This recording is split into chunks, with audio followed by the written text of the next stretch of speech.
Hello everybody, it is Dreaded Scoper here again, and as you can see by the video title, we are going to go over the best gold players in the game.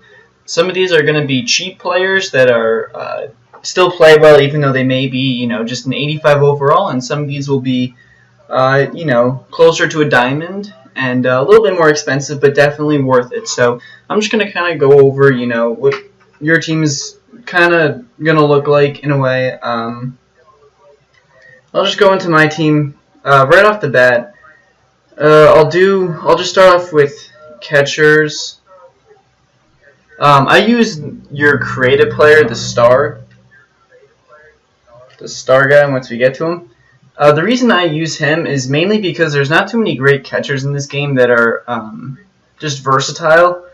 And what I mean by that, guys, is that most of the catchers are either really good at hitting or they're really good at fielding. And there's not really too many that are good at both. So having your person as the catcher allows you to basically have someone that is good at basically everything. So if you go to your person, as you can see, my fielding stats are basically almost all 80s, except blocking, which I need to get up. But other than that, most of the stats are 80s. So that's definitely good. And I've been able to throw out a ton of really fast runners with this guy, so he's definitely a solid defensive catcher. As you can see, speed is a 74, so he's fast enough to steal a base. And the contact and power and all of his hitting stats are basically all around that 70 range. So I would highly recommend that you guys watch the last video on how to get diamond players cheaply, and that will help you also improve your star player. And I would put him at catcher just because of the fact that there's not too many great catchers in this game. You have Buster Posey and Brian McCann. So if you have them, then I would say Brian McCann. But I would say use your person because I think that's the best position to do. My favorite player, or my favorite first baseman, is Eric Hosmer, guys. We'll start off with the hitting stats. Definitely a solid hitter. Very solid for me. Always getting doubles, always getting hits. So I would definitely recommend using him. He's about 4,000-ish in the community market. As you can see, his fielding stats are still an 87. Very good arm accuracy. So if you need, if you throw the ball to first, and let's say someone's running home, you go third to first to home very quickly. Very helpful. And speed is 61, so he will definitely, get you doubles. He might not steal too many bases for you. You're going to have to catch someone off guard if you want to steal, but at the end of the day, he is your first baseman. Here, let me go to the community market really quickly because I do want to show you guys one other person that I would recommend just because of the fact that this guy is very good, or at least his stats look very good, and that would be Adrian Gonzalez. Now, obviously his speed is terrible right off the bat, but his fielding stat is very good. It's an 88, so he's going to be just as good of a fielder as Eric Hosmer. His clutch is 94, so if he's in a late game situation. Another thing I want to bring attention to is his hitting zones. As you can see against lefties, it's all red. That can get into people's minds a little bit, and when you're pitching to someone that has like all hot zones, it's a little nerve-wracking because you don't really know what's happening. You don't really know what's going to happen. You just expect a hit from them, so you don't really throw too many strikes. His contact against he's not that great against lefties, guys, but against righties, he's very solid. And if he does have a 5-star rating, his hitting stats go off the charts. It's 95 contact right now, 76 contact, 91 power versus righties, 73 power against lefties. It's not bad, but you're going to face mainly righties. So I would say, he is a solid player. So I would use him. But other than that, these two are basically, Adrian Gonzalez and Eric Hosmer are the two, they're basically around the same price. I just like Eric Hosmer more just because he does have a little bit more speed. And even if you do, hit a double in the gap, if you have 4 speed, it's not going to matter. You might not even make it, actually. It's come close a couple times. The only other guy I would say is Brandon Belt if you don't have enough money. He basically plays as if he's a gold, guys. And he always has a 5-star rating. Always has a 5-star rating. Very clutch player. Very solid player. If you don't want to spend, 4,000, get Brandon Belt instead. He's always a 5-star rating or 4-star. And his stats are basically always... So it's like, I would use Brandon Belt if you want someone cheap. If not, I would say Eric Hosmer or Adrian Gonzalez. So let's go to second base now. I'm still using Joe Panik just because of the fact that his arm accuracy is 73, which is actually better than most people's arm accuracy that are higher than him. As you can see, I do have Jason Kipnis. When I was using him, he really didn't make that much contact, guys. He honestly wasn't that great. As you can see, his hitting stats really aren't anything great. They're not bad, but it's just not good. His fielding stats aren't very good either. That's kind of the main thing I didn't like about him. He kept throwing the ball over the first baseman's head. He's got really good speed, though, so, I mean, you can steal bases with him, but the problem was for me was getting on base with him. If you want a gold second baseman, and you don't want, Joe Panik, who I highly recommend, I would actually, if I'm torn apart between this. I would recommend someone with at least 70 arm accuracy. You don't need arm strength. Granted, Odor here is not bad. I would probably use him just because he does have some solid power stats. Daniel Murphy, I wouldn't use. I already went over him. Ian Kinsler, not bad. It's just the arm accuracy is a little bad, but he might be someone you would use just because he does have pretty solid contact and good vision, good clutch. Granted, his fielding, he's an 86 fielding, so he will make nice plays in the field, but he might overthrow the first baseman a couple times. I was thinking Dustin Pedroia might be the best second baseman you could get for your money, really. He's only 2,500, guys, and his contact is almost as good as Joe Panik's. His power is a little better. His vision is somewhere around the same. But his fielding stats are a lot better. And his speed is probably about the same, actually, now that I think about it. Yeah, they're about the same. So, I mean, I would say get Dustin Pedroia, just because you don't need an amazing second baseman. But if you have the money, Robinson Cano is solid. He's basically like Adrian Gonzalez. It's just he's a little bit faster. So I would use Robinson Cano, but if you want to spend as much money, Dustin Pedroia would probably be the more efficient choice. So let's go on to third baseman. I personally, when I was using Adrian Beltre, I loved him. He was probably one of my favorite players. He's obviously a very good fielder. He's a very, very, very good hitter, guys. He was, another guy like Eric Hosmer that would hit doubles in the gap all the time. Not very fast, but he'd hit the ball in the gap and he could easily get to second base. So if you want someone that's very, very solid, Adrian Beltre, honestly, may be your best bet. I know a lot of people like Chris Bryant.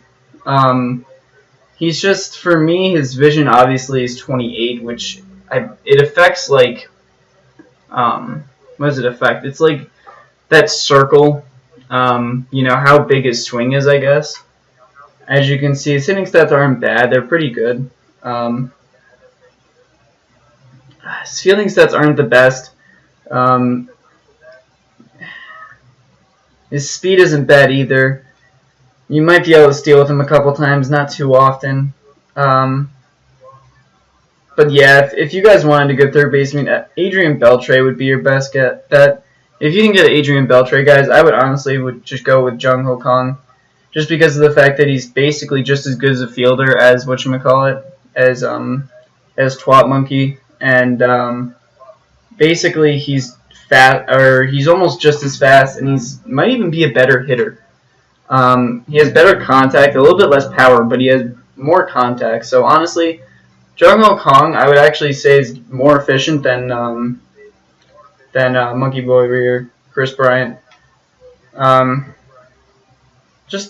don't know. His hitting stats aren't anything special, so it's not like, you need him to be a 5-star rating for him to be efficient at the plate. That's just you can't risk it. So other than that, I mean, he's clutch. Matt Carpenter's a very good player, but against lefties, just throw a lefty against him and he's done. So, all right, we'll go on to shortstop here. I've been thinking about getting Troy Tulowitzki lately, just because of the fact that this man has just been absolutely like. I mean, you look at his fielding stats, and he's a very good fielding shortstop. He has pretty decent speed. He's not going to steal, but he'll easily get doubles. The only thing I have a problem with is the fact that you don't face too many lefties in Diamond Dynasty, and when you do, it's more likely going to be like Chris Sale or Madison Bumgarner. So it's like the contact against lefties isn't like the best. I'd rather have him be good against righties, and you're going to face a lot of righties, and his hitting stats just don't resemble his overall or his price. So if I had to go with the best shortstop, I would say Brandon Crawford, just because he's a lot cheaper. He's more efficient. He's better fielder. His hitting stats are more like balanced, and this guy's just not. I mean, he's gonna do like the little things. You put him 8th in the order, put him 7th in the order, and he'll fill in that spot.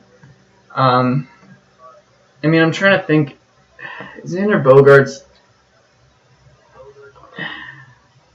You could really go Xander Bogaerts or Brandon Crawford, just because Xander Bogaerts might not be as good of a fielder, but he does have better contact and a little bit better speed. So I might say Xander Bogaerts would be the way to go, guys, just because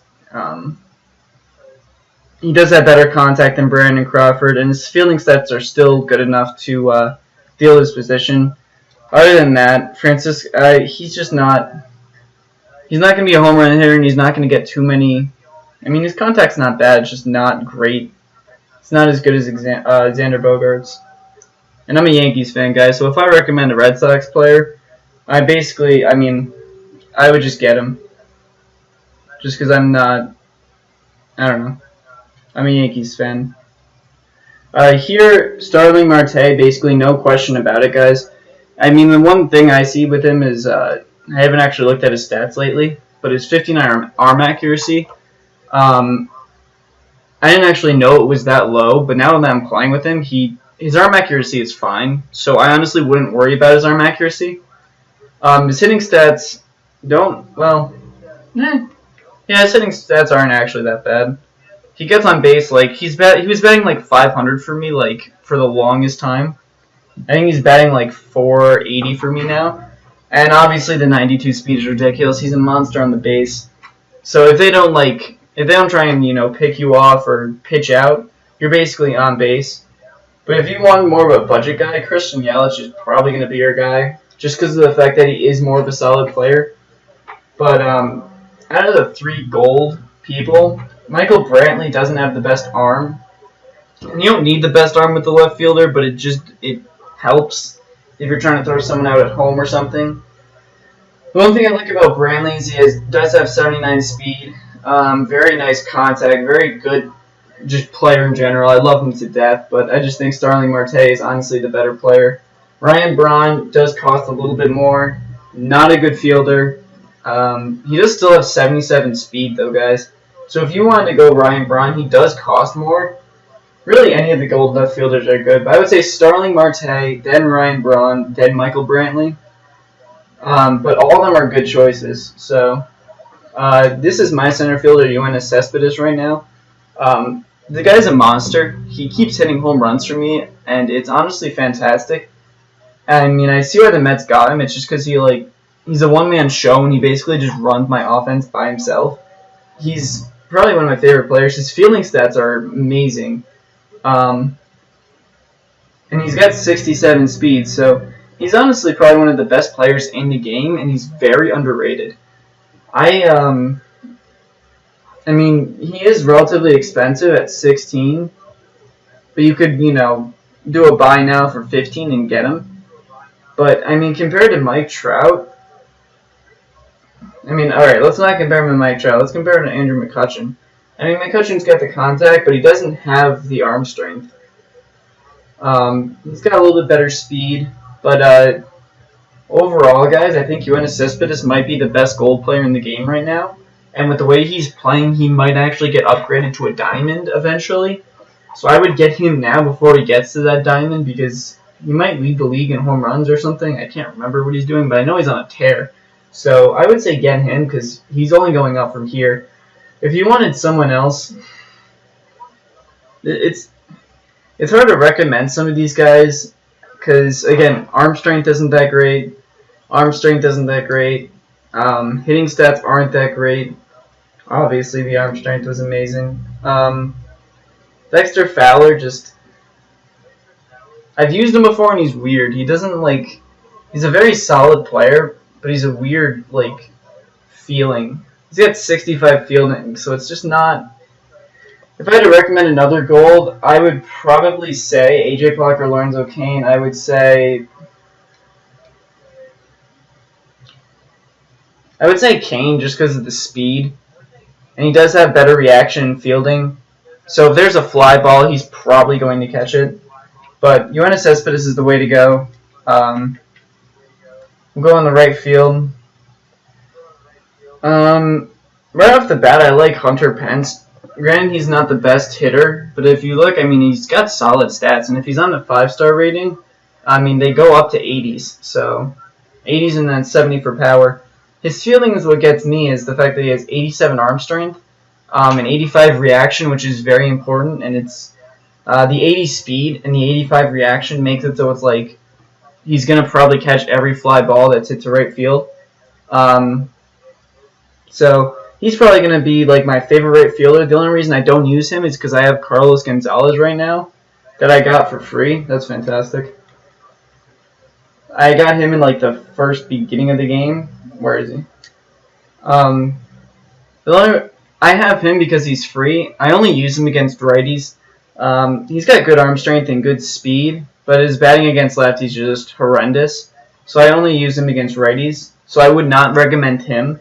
I would definitely recommend Hunter Pence or possibly Nelson Cruz, just because of the fact that, he may not be a good fielder, but he's playing right field, which is no one cares if you're a good fielder in right field.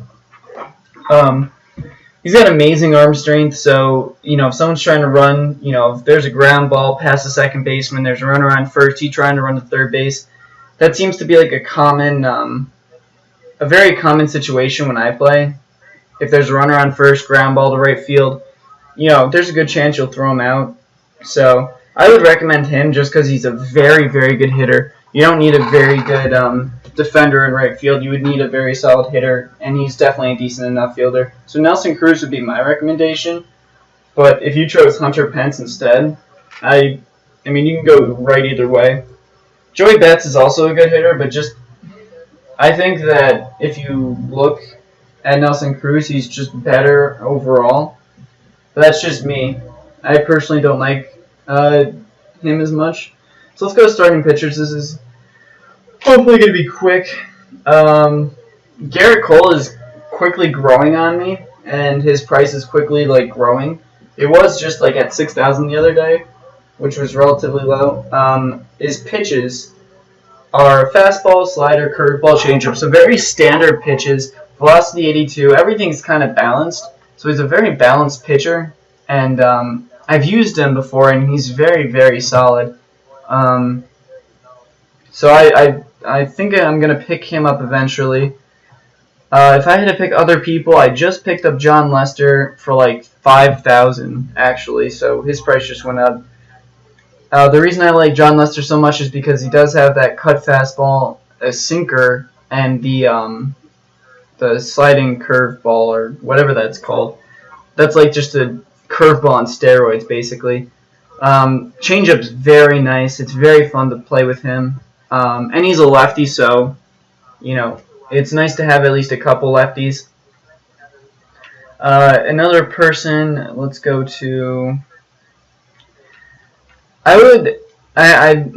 it's hard for me to recommend him, just because he probably will end up going down to being a silver or something. But Dallas Keuchel, I've used him before, and he's very good. He has very good control, actually. He throws the ball where you want to throw the ball, which a lot of people can't seem to do in this game. They always seem to throw the ball 10 feet outside, and it gets annoying after a while. In this game, Dallas Keuchel is able to throw the ball where you want to throw the ball. His slider's very good. Changeup's pretty solid. I don't like him 100% because his pitches aren't that great. He's got 2 fastballs, or he has 3 because of the cutter, which is basically another fastball. But he's I think his cutter is like 87. His changeup was like in the low 70s, which is like it's weird for some people. So if you were to pitch Dallas Keuchel like 1 inning, and then pitch like Kelvin Herrera or something, someone else really fast, it'll mix up the speeds and maybe confuse people. Corey Kluber is someone I use and probably will use throughout the rest of the game. His sinker is just very nice. It's one of my favorite pitches. He just has kind of like the standard pitches that I personally like, and I would recommend them to anybody. I've used them since the beginning. Aaron Nola has quickly grown on me, and again, his price has quickly also grown. I'm kind of waiting for it to go back down to about 2,000, but again, he still has the sinker, a curveball.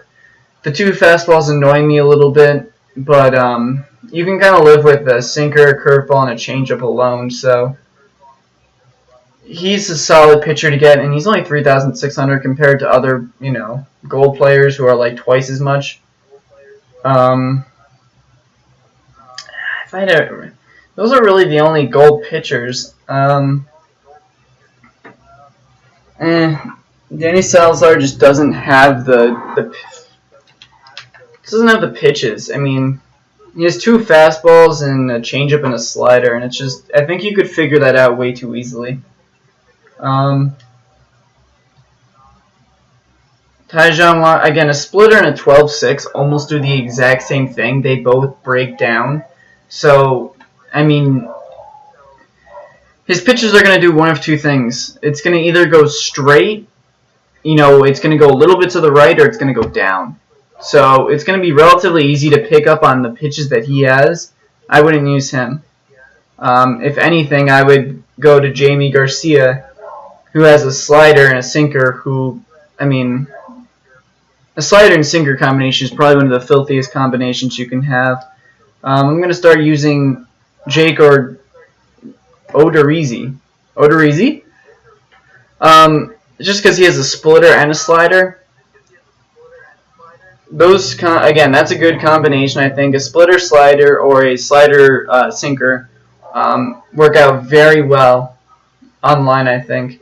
And Carlos Carrasco would be another person I recommend. A slider changeup and curveball work very well together. They're very, solid pitches.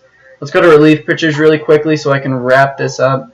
Kelvin Herrera is an obvious one. He's got the velocity up to 95. He has 5 pitches. So he is someone I highly recommend getting for 3,200. He's totally worth it. There's not too many gold relief pitchers here, so I'm going to go just right to closing pitchers. Mark Melancon is relatively cheap, and his per 9s are really good. So I would highly recommend getting him because he does have a cut fastball and a knuckle curve. If he's cheap, I would get him. He comes in for 1 inning, he gets most people out, he gets everyone out, and then leaves. So he's not like an amazing player, but he gets the job done. Hector Rondon, I've used him a little bit. He has, his fastball's in the high 90s, and he has a slider, which I like. The only problem is his control isn't actually that great. But, again, I would recommend him. He's 1,300, so I would recommend him.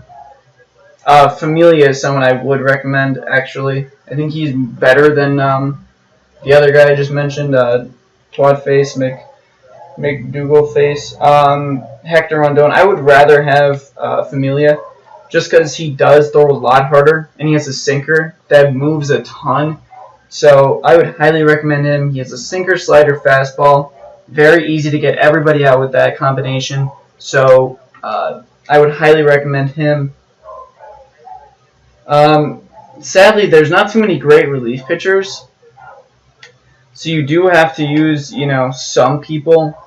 Tony Watson's someone I would recommend. Very high stats in almost everything, so just not good stamina, but sinker, changeup, slider, and he does have a sidearm release, so you can easily screw people over with the sinker.